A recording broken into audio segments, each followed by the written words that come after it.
Oke, selamat pagi teman-teman. Sorry. Oke, kamera roll. Action. Oke, selamat siang teman-teman. Kami di sini dari kelompok 3 ingin mempresentasikan tugas kami dan tugas LKM. Saya sendiri sebagai moderator Eko Tarigan dan teman saya Rian Sumpur dan teman saya Benny Tagalog. Oke, langsung saja disajikan oleh teman saya. Oke, Benny. Oke, soal yang pertama, jelaskan konsep dasar CBSA atau cara belajar siswa aktif dan bagaimana peran guru dalam pendekatan tersebut pada kegiatan berpraktik. CBSA atau cara belajar siswa aktif adalah pendekatan pembelajaran yang menempatkan siswa sebagai subjek utama dalam proses pembelajaran. Dalam CBSA, siswa didorong untuk aktif secara fisik, mental, emosional, dan sosial melalui kegiatan seperti bertanya, berdiskusi, mencoba dan menyimpulkan materi pembelajaran. Pada kegiatan micro-teaching, CBSA ditetapkan dalam skala kecil atau simulasi kelas, sehingga calon guru dapat melatih keterampilan mengelola keaktifan siswa. Peran guru dalam CBSA bukan sebagai pusat informasi, melainkan sebagai pertama fasilitator, yaitu menyediakan situasi belajar yang menantang. Yang kedua, motivator, yaitu mendorong siswa untuk berpartisipasi aktif. Yang ketiga, pembimbing, yaitu mengarahkan siswa saat mengalami kesulitan. Contoh implementasi micro-teaching dalam PJK. Mahasiswa calon guru meminta siswa atau teman kelas untuk mempraktikkan gerak dasar passing bola. Guru hanya memberikan arahan awal pertanyaan pemicu seperti bagaimana posisi kaki agar passing lebih akurat, sehingga siswa aktif mencoba menemukan sendiri jawabannya. Oke, lanjut pertanyaan yang kedua. Uraikan prinsip-prinsip utama dalam PAIKM serta berikan contoh penerapannya dalam suatu skenario pembelajaran. PAIKM merupakan singkatan dari pembelajaran aktif, inovatif, kreatif, efektif, dan menyenangkan. Prinsip-prinsip utama meliputi: 1. Aktif, siswa terlibat langsung dalam proses belajar. Yang kedua, inovatif, guru menggunakan varian mode dan media. Yang ketiga, kreatif, yaitu siswa diberi ruang untuk mengekspresikan ide. Yang ketiga, efektif. Yang keempat, efektif, pembelajaran berorientasi dan pada pencapaian tujuan. Yang kelima, menyenangkan, yaitu suasana belajar tidak menegangkan atau menarik. Contoh skenario pembelajaran dalam micro-teaching PJK. Materi gerak dasar lompat jauh. Guru membagi siswa ke dalam kelompok kecil dan membuat permainan pos lompat dalam alat sederhana. Setiap kelompok mencoba teknik lompat, saling memberi umpan balik dan guru memberi penguatan. Ketika kegiatan berlangsung secara aktif, variatif, dan menyenangkan. Oke, next. Dan mulai kemudian.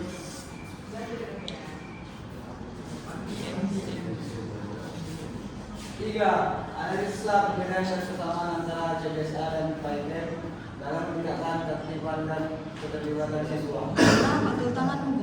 Kesamaan CBSA dan PAIKM: 1. Sama-sama berorientasi pada ketertiban siswa. 2. Menempatkan guru sebagai fasilitator. 3. Mendorong keterlibatan siswa secara optimal dalam pembelajaran. Dengan demikian, CBSA lebih menekankan siapa yang aktif, sedangkan PAIKM menekankan bagaimana pembelajaran itu dilakukan secara menarik dan efektif. 4. Rancanglah satu kegiatan pembelajaran yang bertitik yang mengintegrasikan CBSA dan PAIKM, mengikuti tujuan, metode, dan evaluasi. Judul kegiatan: pembelajaran gerak dasar dribbling bola basket. Tujuan pembelajaran: siswa mampu melakukan gerak dasar dribbling bola basket dengan teknik yang benar dan percaya diri.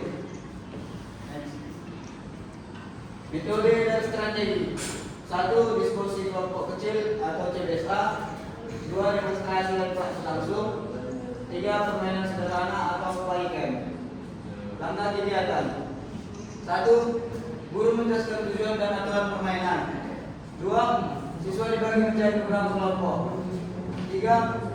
Setiap kelompok mempraktikkan disiplin melewati rintangan.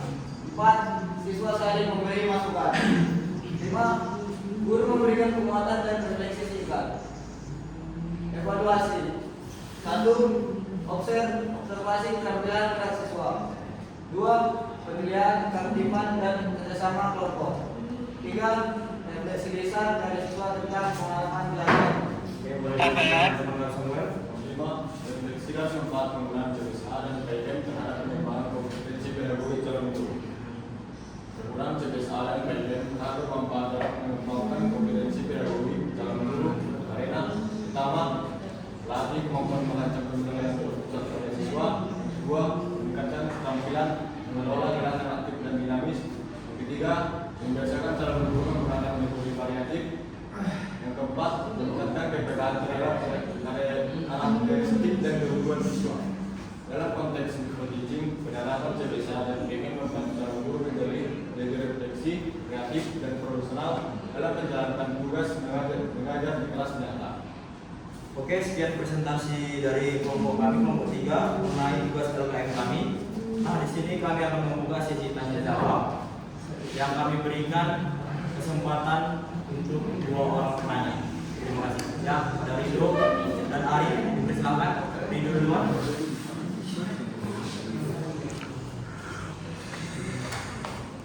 Pak, saya Rido dari kelompok 6. Saya ingin bertanya, pada mata kuliah mikroteaching ini kan kita dikasih ruang untuk mempelajari tentang bagaimana cara kita sebagai guru kita sebagai guru agar mengelola kelas. Nah, seperti yang teman-teman bilang, CBSA dan PAIKM di pemerintahan Indonesia ini kan seringkali mengganti kurikulum dari mulai KTSP, yang 13, kurikulum Merdeka. Nah, apa yang membuat pemerintah kita mengganti-ganti kurikulum sehingga kita sebagai guru nantinya harus terus beradaptasi? Apakah CBSA dan PAIKM ini akan terus dikembangkan? Karena ketika ganti kurikulum, artinya kita sebagai guru harus diajari dan beradaptasi lagi ke konsep belajar yang baru. Jadi intinya kenapa pemerintah atau bagaimana cara teman-teman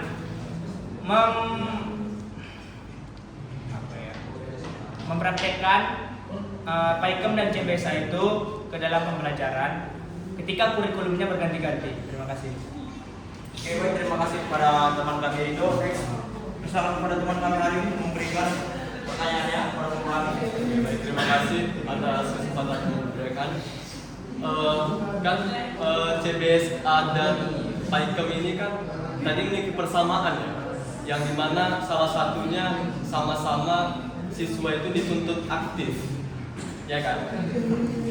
Yang berarti kan itu kalau nggak salah saya ingat itu SCL yang dimana Student Center Learning yang berpusat pada siswa untuk pembelajaran. Oke. Nah, jika begitu, bagaimanalah cara kalian yang kita semua calon guru atau bahkan guru menangani siswa yang introvert? Karena kan itu siswanya harus aktif. Kalau dia introvert, malas sama segala macam gitu. Dia malu ngelakuin segala macam yang berbau aktif. Tapi dia introvert dari kecil, nggak bisa diubah. Ini dia kondisinya udah SMP SMA lah, tapi dia tetap begitu. Nah, bagaimana cara kalian untuk mengatasi hal tersebut? Terima kasih. Oke, terima kasih kepada teman kami Ari. Untuk audiens kami minta waktu sebentar untuk berdiskusi sekitar 5 menit. Terima kasih.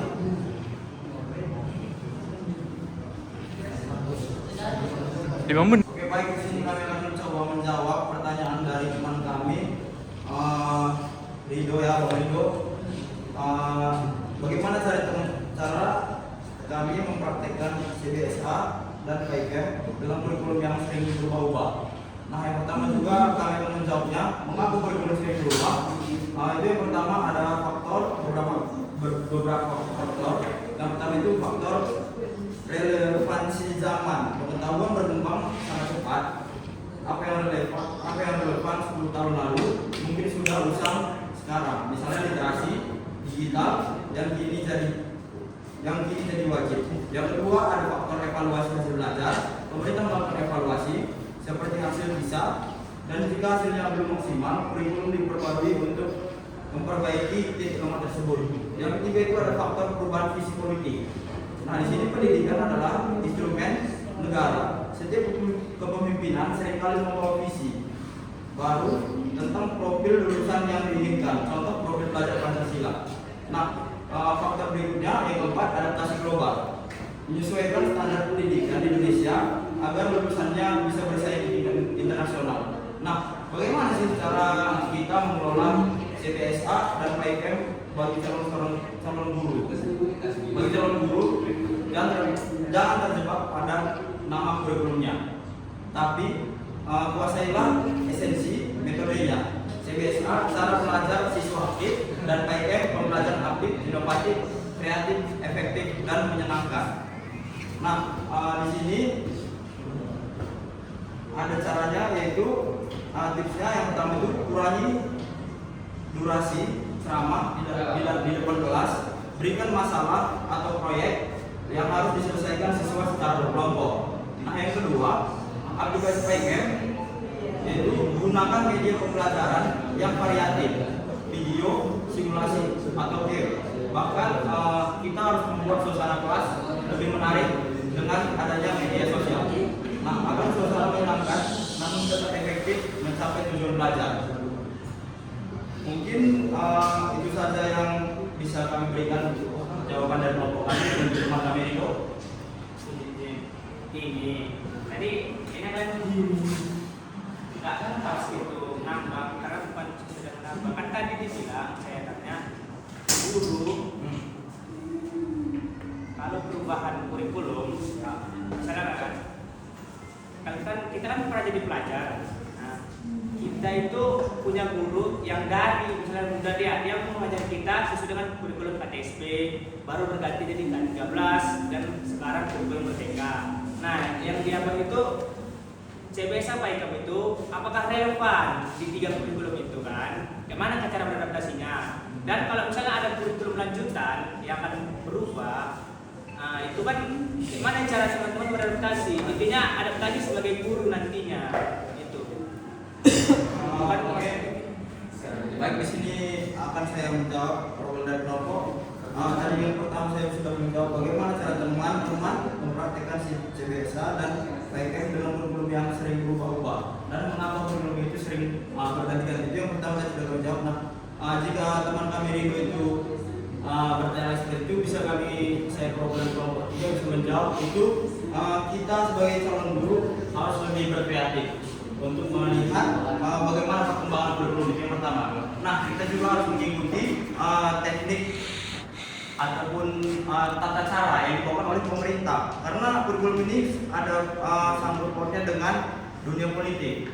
Nah, bagaimana cara kita sebagai calon guru untuk melaksanakan itu agar berjalan dengan baik? Itu kan Rido tadi kan? Bagaimana cara calon guru tadi menghadapi kurikulum dan beradaptasi? Mungkin menurut saya kita sebagai calon guru harus lebih banyak update di sosial media untuk mengetahui bagaimana sih cara sistem mengajarnya yang benar dalam proses CBSA dan PIKM. Mungkin itu saja. Oke, nomor 2 boleh dilanjutkan dengan teman saya. Tiga W.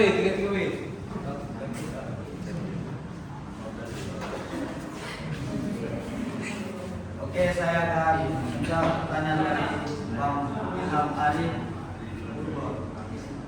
Kan CBSA sama PKB itu berpusat pada siswa SCL atau Student Centered Learning, di mana semua siswa dituntut aktif. Bagaimana strategi calon guru atau guru dalam menghadapi siswa yang introvert atau kurang percaya diri dari kecil?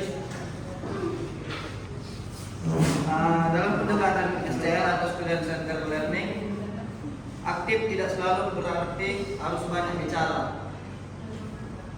Banyak siswa introvert atau kurang percaya diri bukan tidak mampu, mereka hanya berbeda cara mengekspresikan dirinya. Jadi strategi yang bisa dilakukan calon guru atau guru ialah: 1. Ubah makna aktif.